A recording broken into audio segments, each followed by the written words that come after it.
This time we will discuss about the mass spring system. The mass and spring systems discussed so far oscillate horizontally. An oscillating mass on a vertical spring also exhibits SHM. The difference is that the equilibrium point is shifted downward by gravity. We have a simple spring hanging from the ceiling. And we assume that ideal springs is obey Hooke's law, and it's currently unstretched because we starting hanging from the spring. And we assuming that the spring have a negligibly small mass of their own. So then we add a block with a weight to it and allow the spring to stretch some distance x0. At this position, the spring is at its equilibrium position. There is a restoring force given by F equal to negative kx0. X0 is referred to how far the spring stretched out from where it was. Then we know there is also a gravity acting down on it, that is the weight equal to its mass times gravity. At this point, we can use the Newton's second law to say that the net force acting on the object is zero because it is no acceleration since it doesn't moves. So we have total force equal to kx0 minus mg equal to 0. Then we will get kx0 equal to mg. But now let's take that spring and stretched it out with a distance x from where it was. Remember that we already stretched out the distance x0 from that first case. And so, what are the forces that acting on it now? Well, we get some force going up.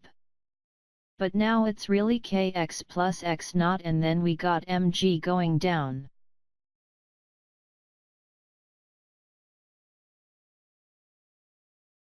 So now, in this case, the magnitude of the net force is equal to kx plus x0 minus mg. We expand the equation and we'll get this.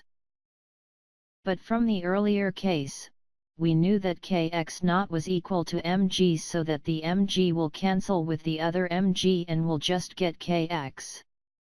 So we know that the restoring force is just equal to kx.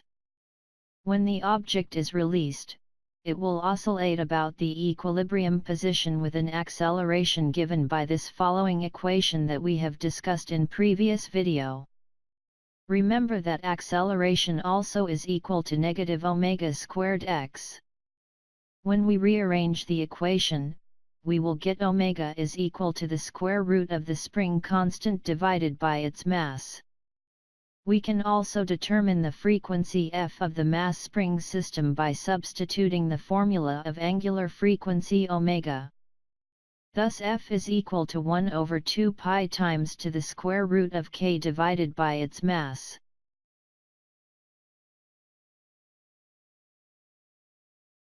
For period t is just the inverse of frequency f. This is the formula we are looking for period of the mass spring system.